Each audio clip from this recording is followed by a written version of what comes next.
In this household, we do not support Beatrice.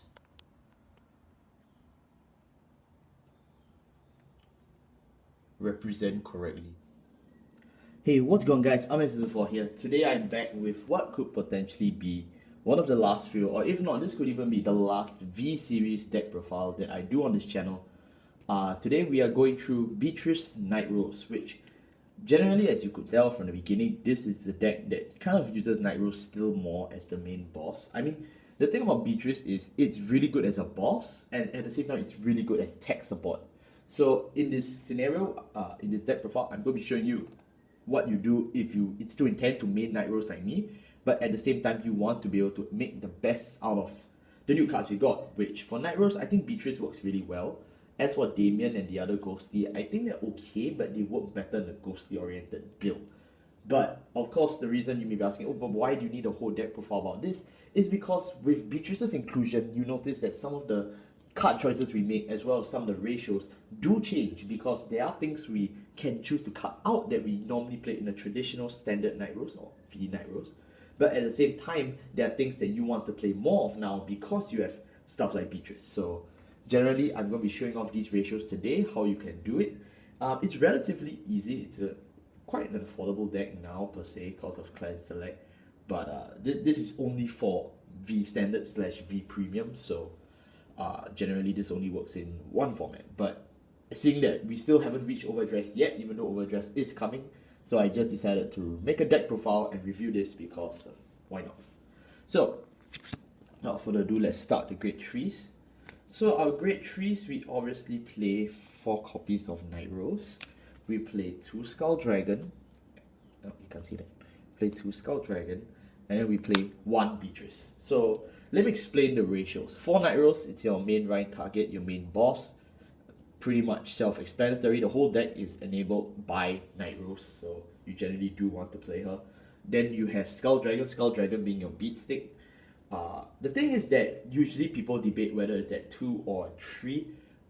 Generally, 3 is only good if you are fighting stuff like Shiranui, because you do want to be careful of the bind from drop, which is really a hard counter for Nightrose, I'm going to admit now. But at the same time, because Shiranui is not, say, the world champion deck right now, you can generally still afford to play 2 and you won't be punished. Yes, there's a situation that it goes to damage, but just generally you should get heal and you can heal the Skull Dragon. Although it does not happen sometimes, but that's relatively quite rare. And secondly, you have stuff like Columbard, and we also play stuff like Navigator still. So it's really good for Turbo Mill. It really helps you to get what you want in the drop zone. Quick, I really don't think 2 is a problem in a normal game. I usually win most of my V Standard matches just with a lineup like this. It's not too hard, but if you notice your locals playing more of the Shiranui or Boro, then yeah, maybe you want to go up to 3. Beatrice is here at a 1 because, like I said, she's used as a tech piece. But don't discount her from being a good right target. If the situation arises that you can use her as a right target and you want to use it, just go ahead. Because I think the problem with from what I've been seeing in the, at least the Japanese side, why we're having a big issue of how do you build Beatrice Nightrose is because Beatrice and Nightrose are so similar in terms of what they use, yet so different in that sense that you can't really apply the same build for both. You kind of have to make a side. You kind of have to choose. If you want to play Beatrice, there's certain things you need to play and certain things you don't want to play. Whereas in Nightrose, there's certain things you do want to play and certain things you don't want to play. And it sounds very stupid now, but if you actually try and build either of these decks, you'll notice it straight away. And for me, because I said I'm doing Nightrose, so Beatrice is still in here. But why did Beatrice even earn a slot? That's mainly because of her first skill. Her first skill is, when placed, you Soul Blast 1, and then you call a card from your drop zone not named Beatrice. So, first of all, it's not a hard once per turn summon, unlike, Columbard. And how did we get around this Columbard problem was that in the past, Nightrose decks used to tag in 1 copy of Captain Nightmare. But Captain Nightmare costed 1 counter blast. It was a grade 2, so it was just all the wrong situations right now. If you write it as a grade 2, it's super vanilla. If you use it anywhere that's not a combo turn, it's also super vanilla. It's CB1, which Counter Blast is not something we have very, at our disposal. I mean, we have Dancing Cutlass, which does help, but how much CB can you really open, and do you really want to be spending that CB? In the past, yes, because we could use Captain Nightmare to really just combo in and finish off the opponent, but it still kind of was like a little brick in the sense that it just sat there if it wasn't being used for that purpose. And of course, you needed to get it in the drop. If it's not in the drop, you just effectively lose out the whole combo. Yes, we are playing one Beatrice, so we do suffer from the same problem of, oh, if it's in the drop zone, we just lose that combo. Yes, but first of all, she's also another grade 3, and it's a good right target. I mean, don't write skull, right? So first of all, this ups your right targets from 4 to 5 as a grade 3, and that just does so much things for the Nightrose deck. Secondly is, of course, the skill is that it's not restricted to hard ones per turn, so you could literally chain more than one Beatrice, like, a turn, as long as you just, swing Beatrice, Nightrose sacks Beatrice, then you call back Beatrice, then you use the skill again. It really combos off pretty well, and it only costs 1 Soul Blast. If you look at our entire list, there's only one other card that actually costs Soul, and that is Ripple Banshee. Ripple Banshee is a Soul Blast 1, you plus 4k and you draw.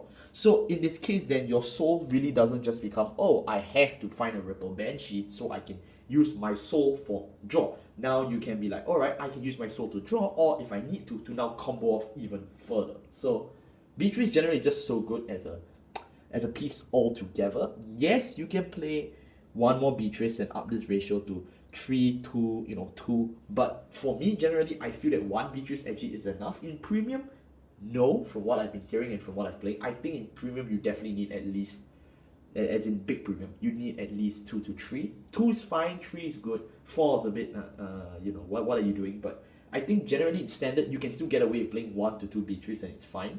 So that's all I have to say for the grade 3s. Then for our grade 2s, we play, obviously, for Columbard, we play 2, oops, sorry about that. We play 2 Ghost Ship, and then we play 3 Greed Shade. So, let me explain these ratios. For Columbard is a must, it's a super enabler, it's just CV1, you call anything from you drag something from the deck to the drop, any piece of your choice. You want to drag Beatrice, that's fine. You want to drag Skull, that's fine. You want to drag Ghost Ship, that's fine. You want to drag in, Navigator, fine as well. And another cool thing is that you also play Greed Shade. Greed Shade also enables you to open your whole drop zone. You just take something, anything you want for free. It's super consistent. Why are we playing Greed Shade at 3? Well, that's because all it does is just ensure consistency. Beyond that, Greed Shade is really kind of dead. You see in Premium even that people only play 2 to 3 Greed Shades nowadays. In Standard, yes, you could play 4, but I really don't think that's necessary anymore. I think 3 is just enough fine. You can play 2, I guess, but I generally think 3 is the magic number. Of course, still 2 Ghost Ship. You could play 1 to 2. Anything more, it's kind of a brick because Ghost Ship can't be called to the rearguard or Guardian Circle. It has to be milled or discarded for cost. Then it ends up there, You can ride it, but it's the weakest ride here. I mean, even if you ride Greed Shade, you can still open your drop zone. If you ride Columbard, you can still get access to it. So I think it's not that bad. And don't forget, there is a combo between Columbard as well as Greed Shade, where if you don't have Nightrose, you could just mill the Nightrose, then use Greed Shade skill and take it back. So you are guaranteed a grade 3 Nightrose. Or if you want Beatrice, then, it's really up to you on what you want as your right target. But beyond that, it's just this grade 2 lineup is really quite fixed for Grand Blue in the sense that we use generally the best out of everything we've gotten Standard up till now, till its death, so that we can really just become quite more consistent. I think if you want to cut Ghost Ship to 1, you can go ahead, but generally I feel 2 is a safe number. Then moving on to our grade 1s, and man, I think we almost have the same number, or if not more grade 1s than Sanctuary Guard nowadays. So let me just put it up. We play, obviously, 4 of the MVP, Negro Bone. We also play 4 of our Counter Charger, Dancing Cutlass. We play 3 copies of Ripple Banshee. We also play 4 copies of, here he is, Skeleton Seas Navigator, and a surprise tech choice, 2 Tommy the Ghostly Brothers. So let us now go into why I've done these choices and why you may want to follow or not follow. It's really up to you, let's just say. So first of all, we play 4 copies of Negro Bone. Negro Bone is just the super enabler of all time. Just, you discard 1, send them to the bottom of your deck. You call a grade 1. If you have 10 or more, you call regardless of the grade. Main phase call is just really good for free. You just discard 1, shoot, I get anything I want, just call it from the drop. Secondly, it goes back to the deck. So if you're thinning out, just cycle back your Negro Bones. You generally should have at least 2 to 3 in your drop zone by the late game. So you can just start sending them back, and sure, you won't deck out, but at the same time you get to combo even further to call more pieces during the main phase, and then save your other stuff like Nightrose and Columbard for like the battle phase. Or then again, we have Beatrice now, so you don't really need to, but if you want to, you can. Then we also have the We also have the counter charger, which is Dancing Cutlass. Dancing Cutlass, the skill is from the drop zone. You bind one copy of Cutlass, you superior call it, you counter charge one, you mill one. So it's generally the only counter charger Nightrose has, and Grand Blue per se. I mean, we have some other counter chargers, but they're just really bad for standard. In premium, we get insane counter chargers. Like, you'll notice that we have stuff like, Grenache, the OG Grenache, or if some people also play like Rain Elemental Tier, which I've seen some of the more competitive premium players play as well, because they use, Cray Elementals and stuff. That's fine. But in V, we don't really have all of that. We only have Cutlass. So yeah, then we also play Navigator. Navigator is just really good. I know there are people out there who say, oh, but the Japanese don't play Navigator. But that's not true. I'm having it right here. Navigator is just really good in the sense that you just keep turbo milling the deck, and it helps you gather so many more pieces. Yes, you lose your triggers, which is pain, but I think beyond that, we can live with that. I mean, you're trading in some trigger you may not even get for something you will get, which is a very big Skull Dragon. Hey, I'll take that, it's not bad. And you can set it up for as early as turn 1 and just start milling. Yes, there are situations where you can't set this up from turn 1, you can set this up from turn 2 or even your first grade 3, right? It's not a big concern. Generally, Skeleton Sea's Navigator is just here to close gaps for you. The gaps that you have in your drop zone, the gaps you have in your resource, he's there to cover it. You don't rely on him for, everything. Oh, he never milled my Nightrose for me, I'm gonna die. Oh, he forgot to mill Beatrice for me, I'm gonna die. No, you generally just use this to close the gaps for numbers of drop or pieces in drop, and that's generally what he's there for. Yeah, there are times you mill a lot of triggers and you can cry, but then again, you just have to make the best of the situation, then use the Skull Dragon, eat your triggers, beat him to death. Simple. It's not too hard, really. We're not playing, DI here.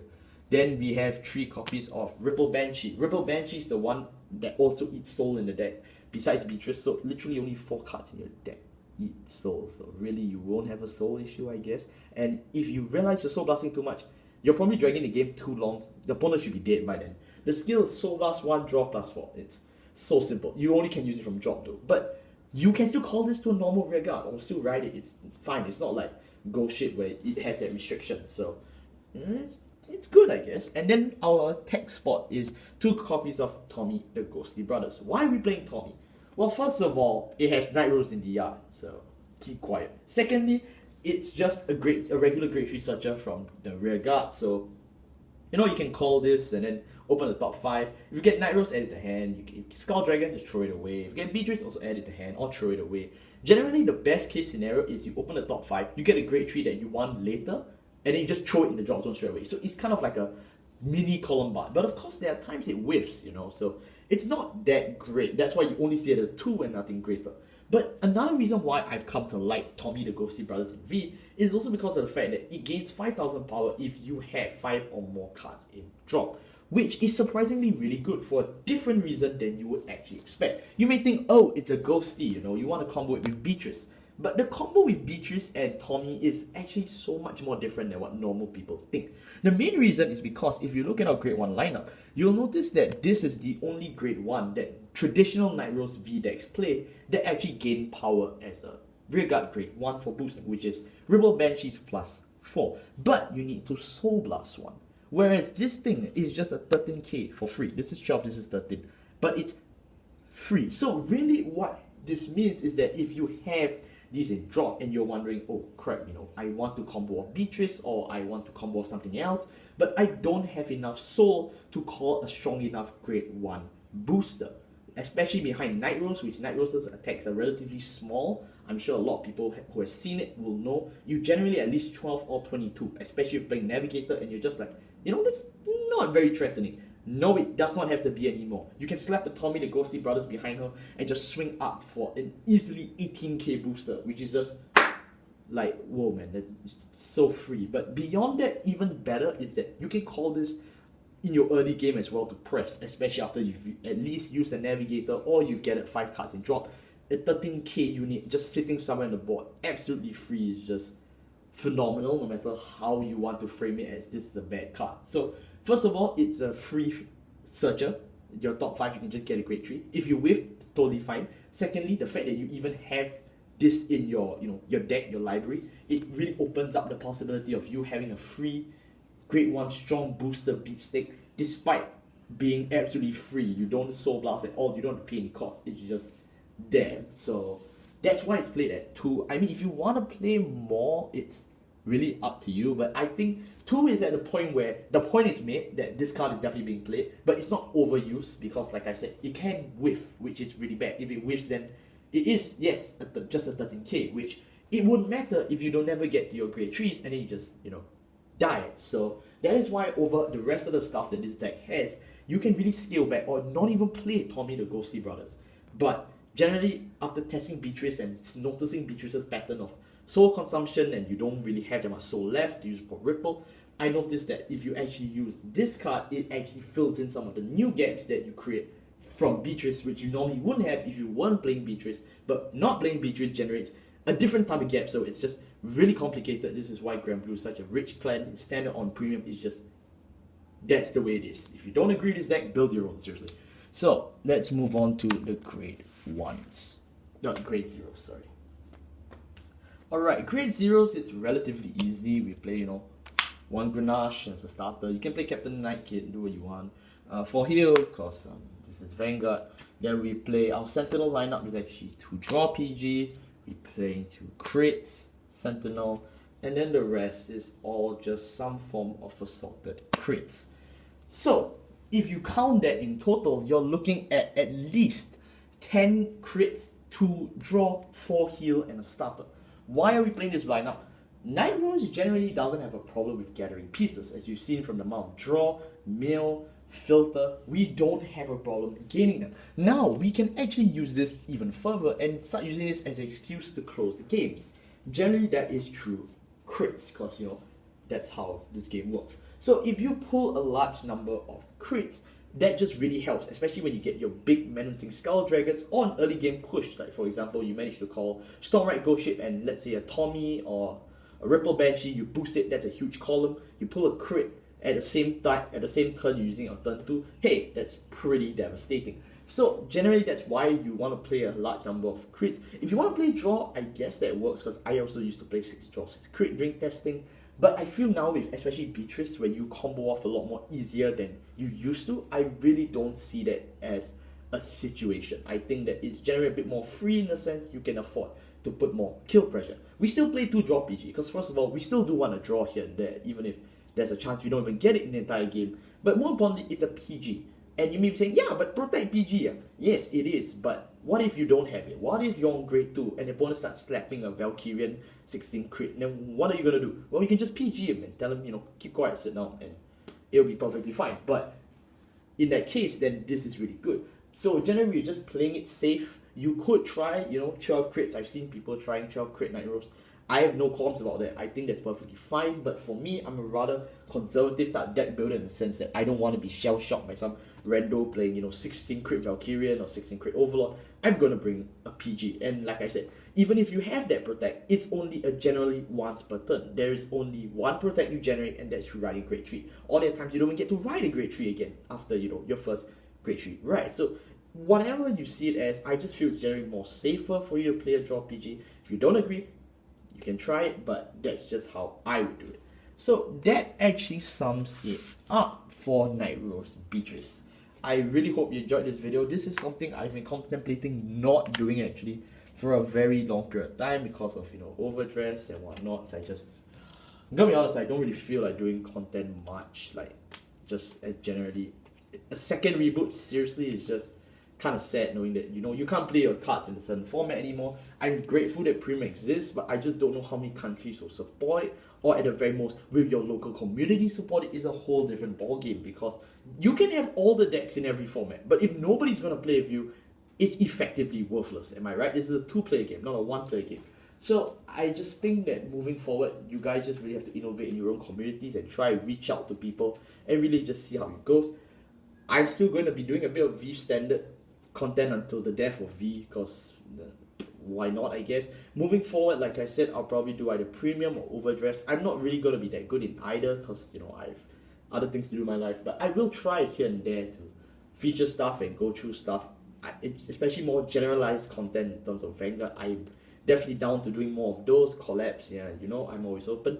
So thank you guys so much for watching. Yeah, it's a bit of a rant, but I just hope you guys really enjoyed this video because I've tested this deck quite a lot. And yeah, generally, like I said, this is the way you build Nightrose Beatrice in the sense that you want to main Nightrose. But if you want to main Beatrice, it is not too big of a difference. You just need to cut some of the pieces and add in some of the more ghostly cards. And generally, that's about it. Of course, I have to state this before I end the video. If you're playing Nightrose or Beatrice, you need to play Skull Dragon. It's a must. Thank you all so much for watching. I'll see you all next time. Goodbye.